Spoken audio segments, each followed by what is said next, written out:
부르심에 5번씩이나 거절하던 모세가 마침내 순종하고 미디안 땅을 떠나서 애굽으로 들어왔습니다.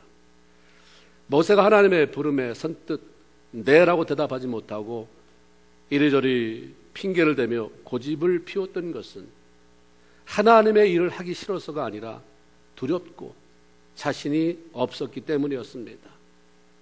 나와 같은 인생의 실패자는 이스라엘 백성들을 애굽에서 해방시킨다고 하는 하나님의 크고 놀라우신 계획에 사용될 자격이 없다는 생각이 그를 사로잡았기 때문이었을 것입니다.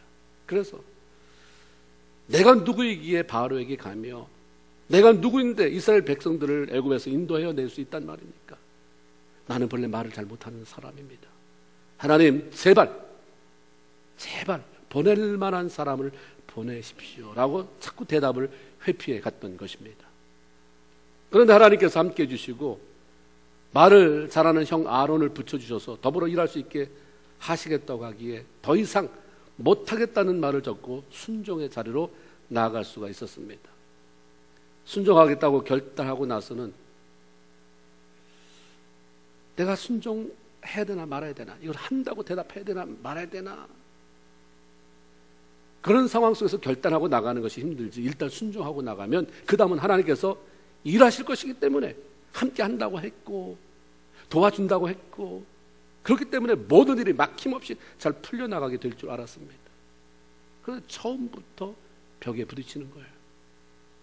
하나님이 시키는 대로 말씀을 전했지만 바로는 꿈쩍도 하지 않아요. 내가 내 말 한 것도 아니고 어서 책을 읽고 인용해서 전해준 말도 아니고 내가 하나님으로부터 들은 말을 직접 전해줬는데 어떻게 이게 먹혀 들어가지가 않는가. 오히려 백성들을 이전보다 더 학대하기 시작합니다. 이로 인해 백성들의 원성이 모두 모세의 목이 되어버렸습니다. 모세는 갑자기 외로워졌겠죠. 두려워졌습니다.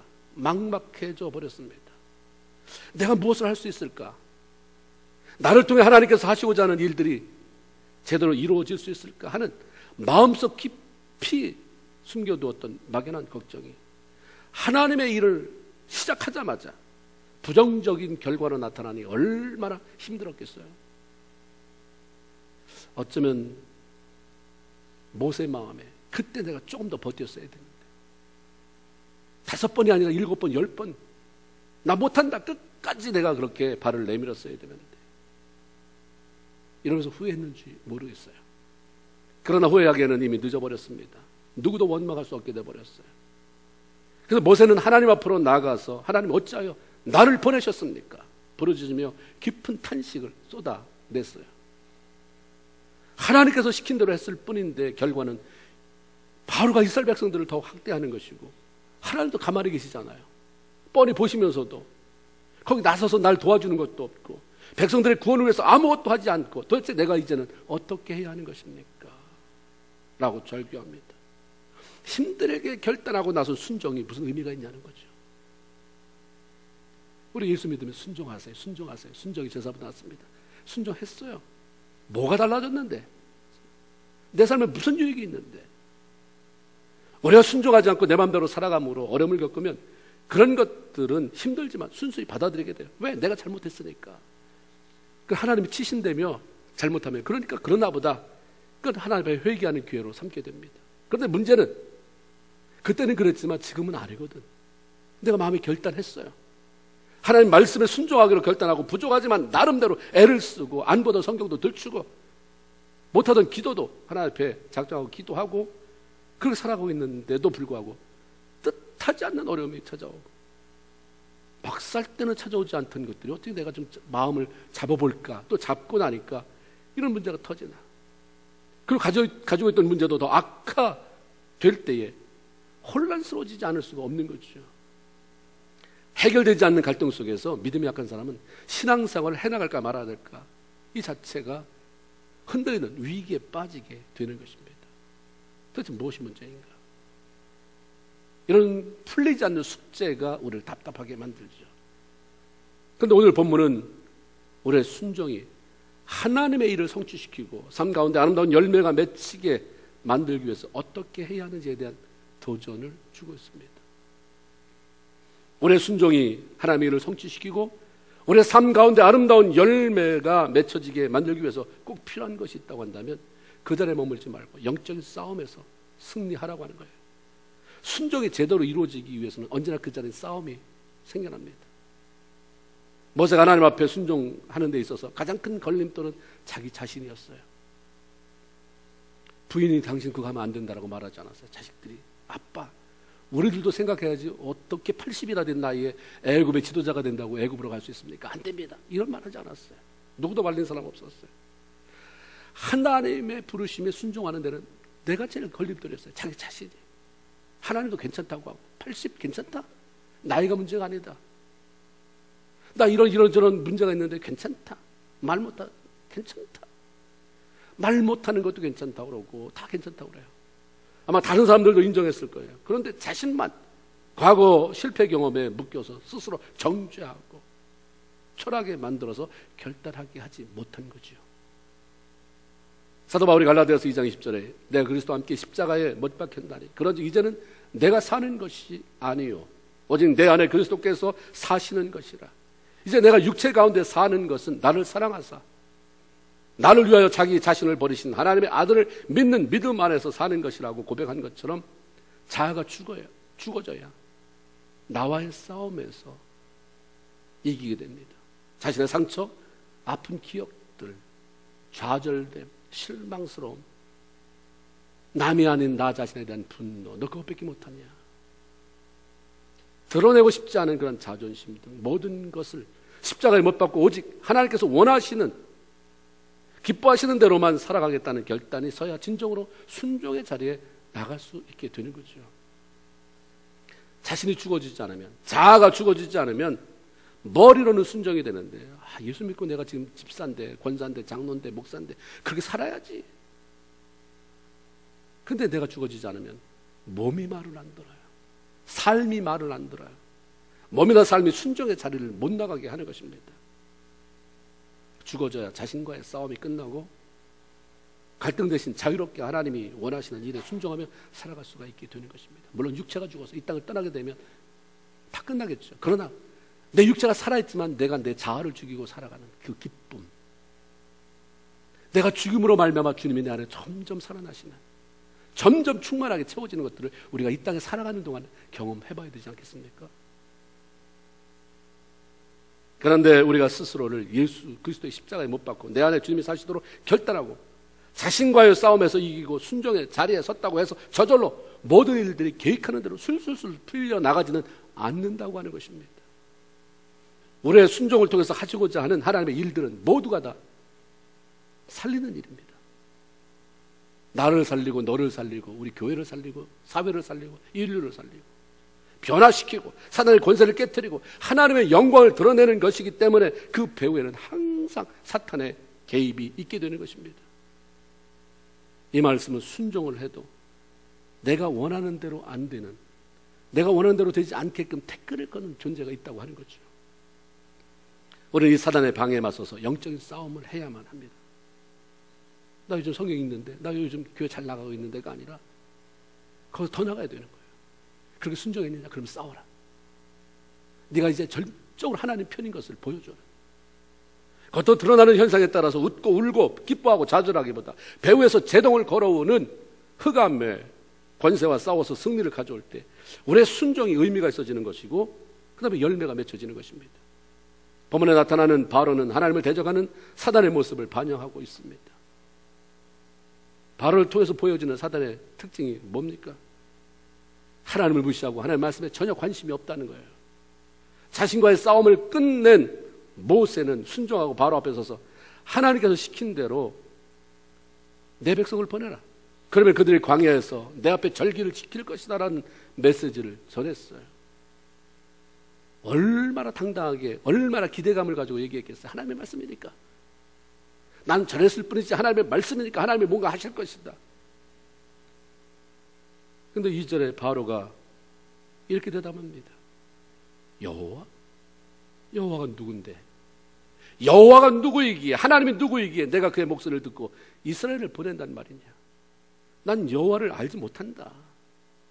그렇기 때문에 이스라엘을 보내지 아니할 것이다. 모세는 하나님의 존재나 그분이 얼마나 크고 위대한 분이라고 하는 사실에 대해서는 의심의 여지 없었어요. 단지 그가 고민했던 것은 내가 그 하나님, 그 전능하신 하나님, 위대하신 하나님, 그분의 일꾼으로서 사용될 자격이 있느냐, 그것 때문에 고민했던 거죠. 그런데 바로는 격이 달랐어요. 하나님으로부터 왔다는 메시지를 듣고도 너무나도 태연하게 하나님은 누군데? 난 관심 없어. 난 알지도 못하고 알고 싶지도 않고. 그렇기 때문에 그분이 나한테 어떻다고? 자기 백성이라고, 이스라엘 백성 내놓으라고? 누가 그래? 누가 그딴 말을 해? 하나님의 말씀에 순종은 고사하고 하나님의 존재 자체를 인정하지 않는 것이었습니다. 전혀 말이 통하지 않는 이 사람 바로가 하나님이 계획하신 이스라엘 백성들을 해방시키는 문제의 열쇠를 가지고 있는 사람이라고 하니까 모세가 얼마나 당황스럽겠습니까? 이런 상황 속에서 모세의 역할은 그럼에도 불구하고 하나님께서 놀랍게 일하실 것을 바라보며 실망하거나 두려워하지 않고 견고하게 서 있는 것입니다. 하나님께서 우리에게 어떤 사람을 사랑하고 섬기며 그를 위해 기도하라고 하는 감동을 주셔서 순종하고 있는데 그 사람이 도대체 하나님이 뭔데, 하나님이 누군데 자꾸 나한테 이렇게 귀찮게 굴어? 왜 그 하나님이 내 삶을 책임져야만 되는데? 왜 내 삶을 간섭해야 되는데? 왜 내가 그분이 시키는 대로 하며 살아간단 말이야? 나 하나님이라고 하는 존재 있으면 와보라고 그래. 떳떳하게 나한테 보여주지도 않는 그 하나님. 나 그 하나님 별로 필요 없거든. 내 능력으로 나 여태까지 살아왔거든. 나 자수성가한 사람이거든. 난 하나님을 잘 모르는 데다가 알고 싶지도 않아. 내 인생의 주인은 나니까 내가 마음껏 즐기고 내가 하고 싶은 대로 하면서 살 거니까 귀찮게 하지 말아라. 나 왜 기도도 하지 말아라. 이런 말을 하게 되면 기도해오던 사람은 영적인 전의를, 영적인 의욕을 상실하게 됩니다. 저런 사람을 위해서 계속해서 기도한다는 것이 도대체 무슨 의미가 있는가? 회의적인 생각이 찾아와서 그에 대한 관심이나 기도하고 싶은 마음이 점점 사라지게 되고 기도한다고 해도 전과 같이 뜨거운 마음이 없어지게 되는 거죠. 그러다가 보면 어느 순간 그 사람이 마음속에 사라지게 됩니다. 아차, 기도 안 했네. 몇 번 그러다가 나중에는 아예 생각도 안 나는 거죠. 그렇게 되기 시작하면 하나님을 살리고 싶어 하던 그 사람도 여전히 그냥 그대로 방치된 모습으로 살아가게 되는 것이고, 순종하는 나에게도 아무런 열매도 없고, 그리고 하나님께 기도했는데 달라진 것도 없네. 다른 것 부탁해도 기도하고 싶지 않은 영적인 모습만 무뎌져 버리게 되고 마는 것입니다. 그 사람의 배후에서 간교하게 일하는 사단의 공격을 몰랐기 때문에 실패하고 마는 거죠. 순종하고 나선 것까지는 좋지만 더 나가라.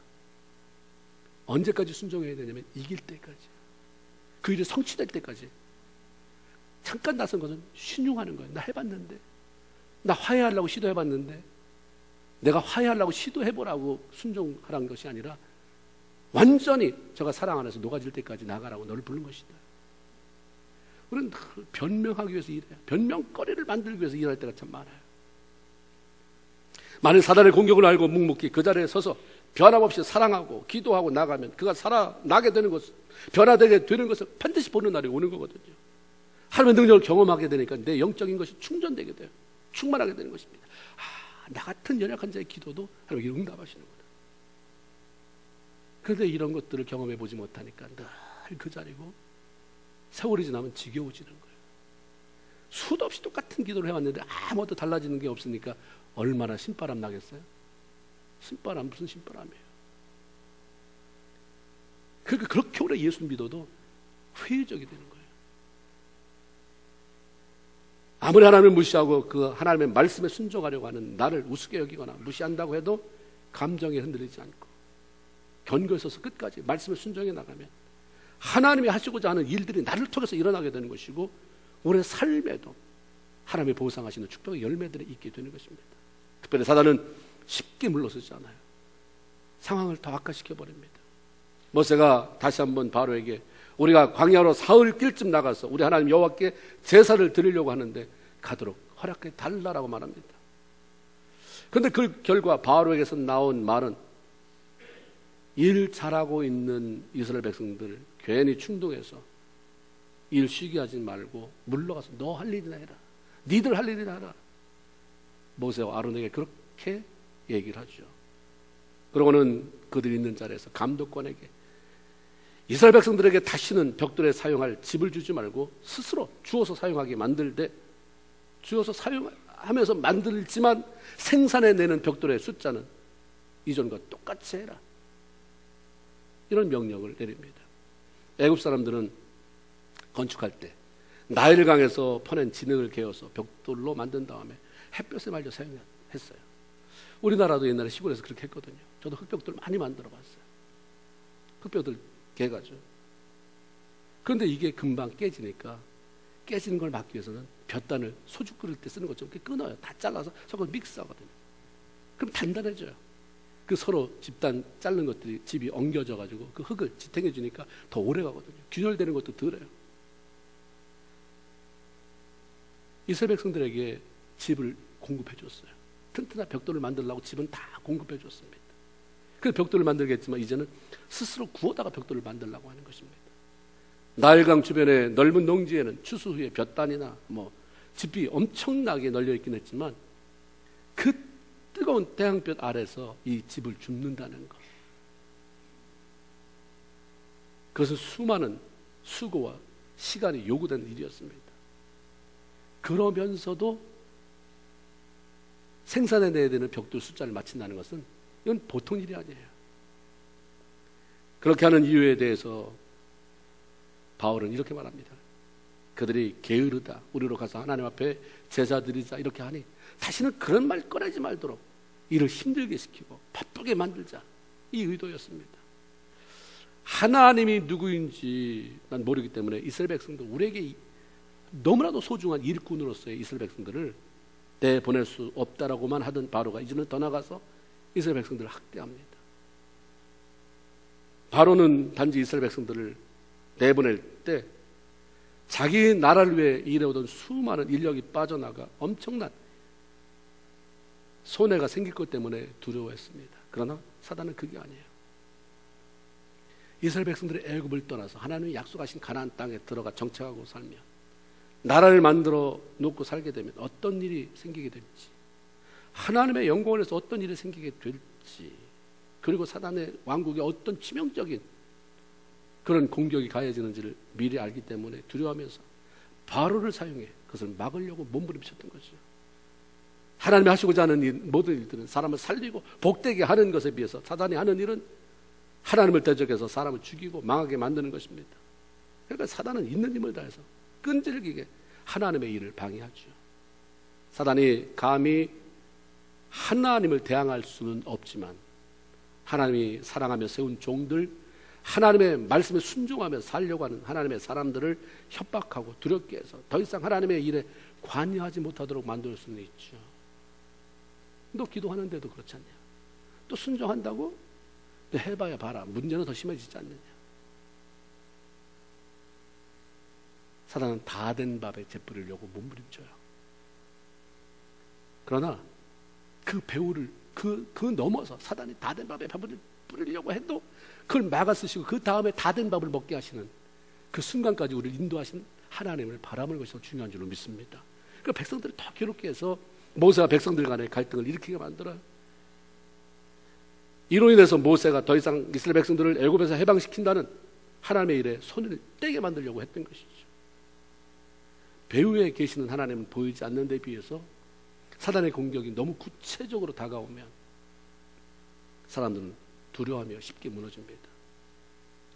우리가 특별히 성공 신화에 물들어 있으면 하나님 믿으면 무조건 잘 된다는 그런 개념으로 신앙생활을 하면 뭐가 좀 안 되면, 몸이 좀 아프면, 사업이 좀 안 되면, 자녀의 장자가 좀 막히면 쉽게 무너져요. 뭐 하나님 이런 하나님이야? 나 11조도 하는데, 헌금도 많이 하는데, 교회 출석도 잘하는데, 그런 것까지 막 흔들려요. 정말 하나님의 영광, 내가 이 목숨을 내놔야 되느냐 말아야 되느냐가 아닌 그냥 그런 물질적인 것. 그래서 결론은 내가 하나님을 사랑해서가 아니라 물질을 사랑해서 하나님을 이용하는구나를 스스로 폭로시키는 그런 경우가 얼마나 많은지 모릅니다. 사단이 좀 한번 흔들면 순종하라고 일어섰다가도 흔들거리며 뒤로 물러서게 되는 거죠. 저는 어떤 분이 한번 저한테 들려줬던 얘기가 아직도 안 잊어버려요. 믿다가 예수를 믿게 됐어요. 2번인가 교회에 나왔어요. 그러다 아들이 오토바이 사고 났어요. 크게 났어요. 그 다음에 찾아오셨어요. 전 교회 이제 다 못 나오겠습니다. 한 집에 2신을 섬기니까 우환이 잦네요. 그래서 그냥 우리가 섬기던 거 그냥 그대로 섬기기로 했습니다. 딱 더 이상 말을 들으려고 하지 않습니다.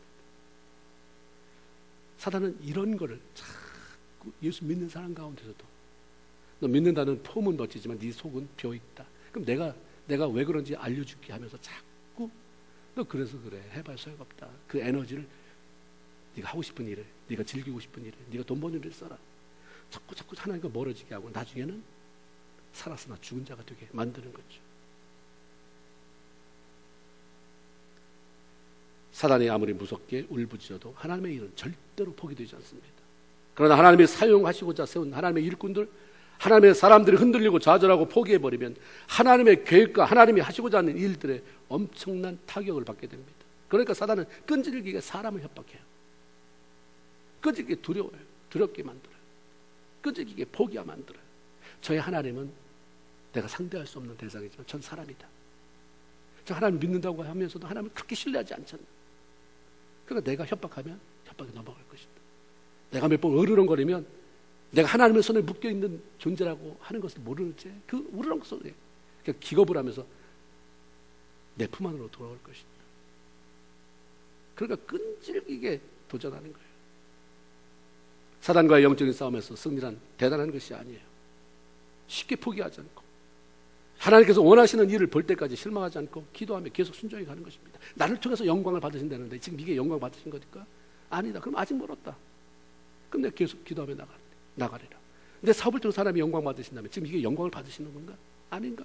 아니다. 그러면 하나님 기도하면서 하나님 내 사업을 통해서 영광 받으신다는데 어떤 게 하나님을 통해서 영광 받으시는 것입니까?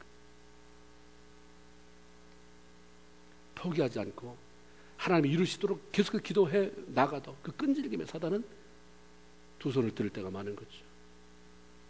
그리고 순종에도 불구하고 상황이 점점 더 어려워지는 것은 하나님께서 일을 하심으로 뭔가 놀라운 일이 생기고 문제가 해결되고 변화가 일어날 것을 알아채는 사단이 있는 힘을 다해서 방해하는 증거로 받아들이면 됩니다. 누가복음 9장에 보니까 귀신 들린 한 아이가 치유를 위해서 예수님 앞으로 걸어올 때에 물론 아버지가 데리고 왔죠. 많은 사람이 보는 앞에서 아버지가 보는 앞에서 귀신이 그를 땅에 고꾸라지게 만들어요. 아직 예수님이 치유하려고 손도 쓰지 않았는데 귀신이 그를 고꾸라지게 만들고 거품을 심한 경련을 일으키게 만듭니다. 아니 고치려고 예수님 앞에 고치려고 데리고 왔어요. 그리고 바로 앞에 예수님이 계셔서 거기 가면 예수님 손이 닿으면 치유되는데 그 간발의 차이 앞에서 사단이 이런 짓을 하는 거예요. 거품이 일어나게 하고 경련이 일으키게 하고. 여러분 어떻겠어요? 예수님 빨리요 이러겠어요? 아니면 예수님 오늘 아닌 것 같아요. 내가 이 애를 데려가서 정신 좀 차리게 하고 다시 데리고 와야지. 우리가 많은 경우 그래요. 사단이 거품 일으키게 하고 경련이 이렇게 하고 막 경련이 일어날 만한 상황을 자꾸 만들어내는 거. 그럼 우리는 사색이 되잖아요. 우리가 믿음의 사람이라고 한다면 하나님이 일하시는구나. 하나님이 일하고 계시니까 저 사단이 몸부림을 치는구나라고 하고 더 기도를 배로 올려야 되는데 배로 기도를 안 하잖아요. 반으로 줄이는 게 아니라 아예 안 해요. 그 문제에 매여서 그냥 실망하는 거죠. 우리가 이런 사실만 좀 알아도요. 사단의 공격 속에 대처하는 것들이 좀 달라질 수 있고 어렵게 다가오는 데 상황을 바라보는 시선이 달라질 수가 있습니다. 배후에서 하나님의 일을 방해하는 사단의 세력이 있다는 걸 알고 영적인 싸움을 하지 않으면 내가 순종하려고 마음을 먹고 결단했다 하더라도 순종을 온전히 이뤄낼 수 없습니다. 히브리서 10장 38절에 오직 나의 의인은 믿음으로 말미암아 살리라. 또한 뒤로 물러가면 내 마음이 저를 기뻐하지 아니한다라는 말씀이 있습니다. 하나님은 뒤로 물러서지 말라는 거예요. 내 감정적인 거나 기도하는 것 1시간 했는데 어렵다고 40분, 바쁘다고 30분, 20분 이러지 말고 물러서지 말아라. 계속 나가라. 네가 나 앞에 헌신하기로 했느냐? 나가봐라. 그 앞에 어떤 일이 있는지 맛은 봐야 될 거 아니야. 그것도 맛보지 못하고 맨날 중간에서 포기해서 신앙의 경력은 오래됐는데 아무것도 하나님이 성취한 것을 보지 못하는 그런 비극적인 신앙이 되지 말아라. 뒤로 물러서면 내가 기뻐하지 않는다라고 말씀합니다.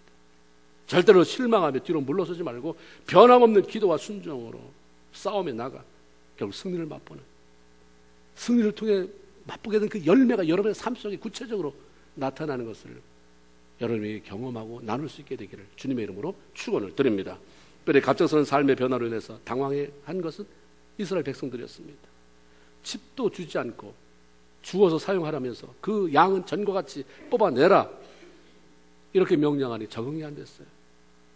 몸이 적응이 안 되니까 숫자가 턱없이 부족할 거 아니에요. 그러니까 수도 없이 맞는 거예요. 그래서 우리가 때렸다고 그랬어요. 감독관들이 너 10개 만들어내는데 100개 만들어내는데 내 말을 어떻게 들은 거예요. 집을 안 줬다. 이거는 거기에 가산이 안 돼요. 그냥 100개 안 만들어놨다고 때리는 거예요. 견딜 수가 없는 것입니다. 이것이 부당하다고 생각해서 대표를 뽑아 바로를 찾아갔죠. 왕은 어찌하여 당신의 종들에게 이같이 하십니까? 오소합니다. 바로의 대답은 뭐예요? 너희가 게을러서 하라는 일은 안 하고 여호와께 예배나 드리자, 예배 드리러 어디 가야 된다 이런 말이나 꺼내고 있으니 한번 당해봐라. 이런 식으로 말을 꺼내니까 그때야 비로소 백성들은 모세로 인해서 바로가 엄청 화가 나 있었고 그 바로의 화가 자기들에게 미쳤다는 것을 알게 됐습니다.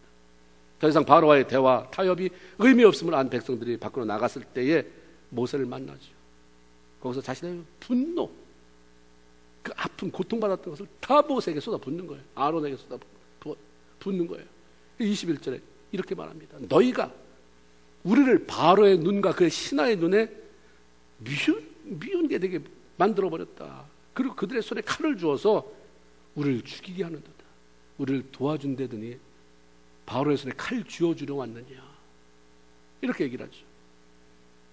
이들은 얼마 전 모세 이야기와 많은 기적을 통해서 모세를 믿고 자기들을 기억해 준 하나님 앞에 감사하며 머리 숙여서 경배했던 사람입니다.